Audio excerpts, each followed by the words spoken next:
Hello, today I'm talking about the top 5 things I keep seeing coming up in query packages. I'm one of the authors on the Write Advice website. We're a group of experienced indie and traditionally published authors, and we offer writer support on query packages, mentoring, editing, and just guidance on things like agenting or contracts or social media or whatever it might be. One of the things that I do is look at query packages. This is where people are trying to get a traditionally published agent and then hopefully a contract. But first thing you typically do is send in your query letter with a synopsis and the first, 3 or 5 chapters or up to 10,000 words or something like that. And what I've been doing is reading a lot of query packages and seeing the same mistakes come up over and over again. I'm going to go through my top 5 that I've seen in the last month. The first thing I'm seeing is a lot of run-on sentences. Now, punctuation and grammar, if you get some of those little things wrong in your query package, it isn't enough for your agent to just reject it. Obviously, you have to have it up to a certain standard. It has to be quite good. If it's full of spelling mistakes and there's no punctuation and there's no quotation marks and it's a complete mess and it's not formatted the right way, then that is obviously an issue. But if you've made a few little mistakes here and there, that's fine. The agent will overlook that, and so will the editor. However, what I am seeing a lot of is run-on sentences. And this is where the writer, probably because they're trying to cram so many things in, probably because they're excited about it, probably because they're trying to keep the pace going, is that they have huge sentences. Some of the sentences that I'm seeing go on for like half a page or more. And you can have long sentences, that's fine, but sometimes you really need to focus on what is the object of the sentence. Is it being lost? And I'm seeing a lot of that too, where there are so many things crammed into a sentence. It's confusing to understand who is doing what to who. In action scenes, that's really difficult too, because the reader loses focus. And if it's a really, really long sentence at the beginning, something's happening, and by the time you get to the end, you may have actually forgotten what was going on at the beginning because it's so long and rambling. Now, I'm going to recommend a book that I should basically be getting shares in because I've recommended it so many times. Whilst punctuation, as I said, is not the be-all and end-all, you still have to have it up to a certain standard. So I'm going to recommend this book, Eats, Shoots and Leaves by Lynn Truss. Now this is a great book on punctuation and grammar. It will really help you with the rhythm, with the basics, and finding your way with sentences. Here's a quick example which isn't actually from this book, but it shows you the importance of placing punctuation correctly. So a 3-word sentence, let's eat grandma. Now without any punctuation, you've just turned into a cannibal. With the right comma in the right place, you're inviting grandma to dinner. And that's a very, very simple example, but it shows you the importance and the power of punctuation and why you need to focus it, especially on those long sentences. Another good thing to do is, if you have a really long sentence, is to read it out loud. That you'll start to hear the natural rhythms, you'll start to hear where punctuation might go, where a comma would work, or a full stop, and that'll allow you to break it up into something that's a bit more manageable. I understand the theory behind having a long sentence because you're trying to get all these things in one and keep the pace going, but it doesn't always work, and long sentences can really drag and really slow the reader down. And if it's so big that you get to the end of the sentence and you kind of forgotten what's going on at the beginning, then you've lost all focus and the reader is not going to follow it either. So it's something you should really focus on as the first thing I've seen a lot of in query packages. Number 2, the second thing I'm seeing a lot of is repetition. This is where something will be described and then it'll be repeated again, perhaps in dialogue. Sometimes on the same page, sometimes a page apart, sometimes immediately after. Someone will talk about something or think about something, then there'll be a conversation going over exactly the same thing between 2 characters where they don't add anything to what has previously been described. So this kind of repetition isn't necessary. It's not exactly show and tell, because that's a whole separate kind of thing. It feels a little bit like that, but it's more the kind of repetition aspect. If you're introducing a new factor, something new that's in fantasy or science fiction, then some description is necessary. It's a concept the reader doesn't understand, the way the spaceship works, a kind of magic, so you do need some explanation. And then later on you may need some showing to show the character doing a thing, and another place the character is talking about the magic, how it works and so on, so that there are some aspects of show and tell that are sometimes required.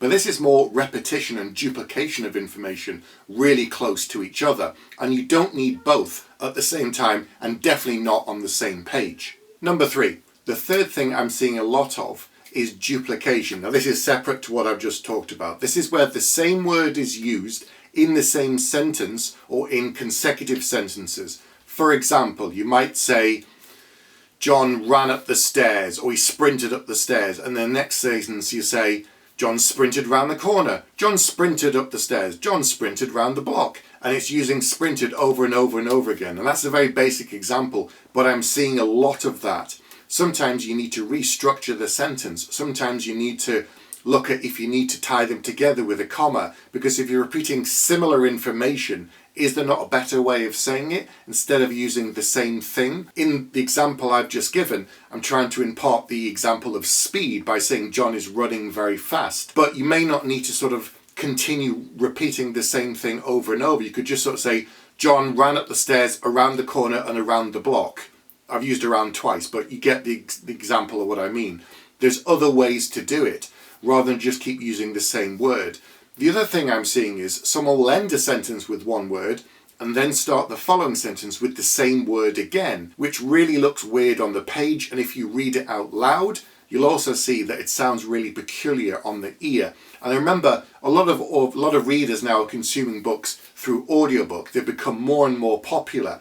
So if you come to a sentence and you're working on it and it doesn't feel right and it's a bit sticky, read it out loud. That will help you with the rhythm, the punctuation, and you'll start to hear any repetition that you've got from one sentence to the next.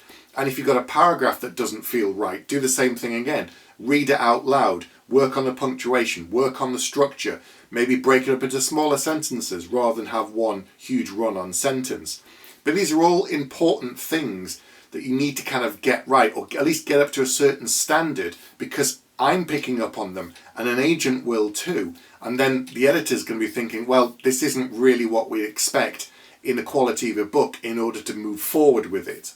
There are occasions when the duplication of a word can be useful. For example, in something like a triptych, this is where you're using the word perhaps 3 times in order to reinforce something or to present something in a very particular way. There's a difference between doing something like that, which is a very stylistic approach, and just using the same word over and over again. Connected to this is to do with dialogue. I'm seeing a lot of spitting, shouting, screaming, crying, rambling, shrugging, blasting, when quite often said would just work very, very well. And then there again, you might say, well, that's just duplication and repetition.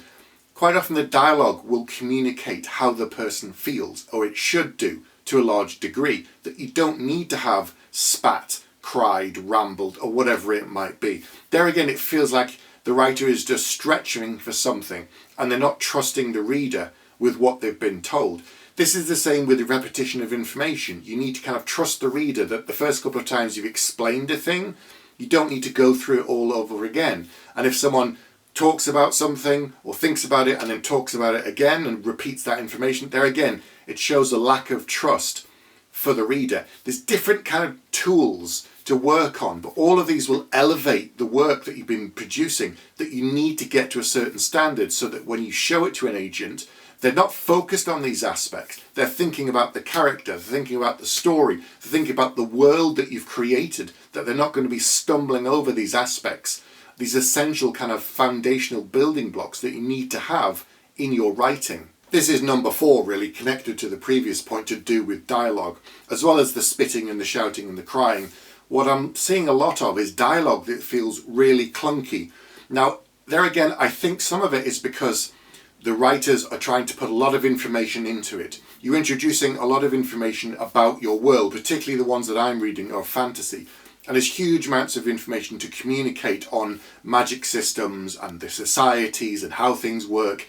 So you're getting a lot of exposition in dialogue, which is really artificial and really, really weird. And there again, I'm getting huge walls of text, sometimes paragraphs, sometimes dialogue, that just kind of go on and on and on and on saying about the thing. Because you've created all this cool stuff and now you want to tell the reader about it. But my thing is, I don't think they always need to know that information right then in the maximum amount that you've provided on the page, is what I'm seeing. What I think writers should be focusing on is trickling that information in as and when it's appropriate.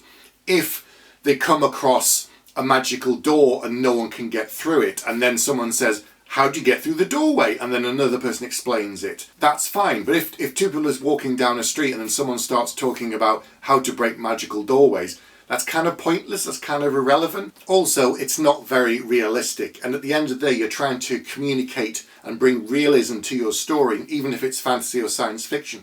You want the reader to be immersed in the situation and the characters and not be stumbling over some of the kind of more technical aspects of writing. Number 5. Tense. I'm seeing a lot of people not just being tense, but shifting tense in the story. If you're writing first person or third person, first of all, you need to focus very carefully on that.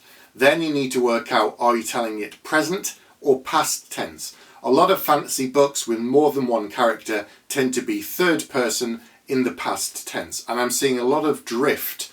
So it's not only suddenly you're shifting to the present tense with a character and communicating information.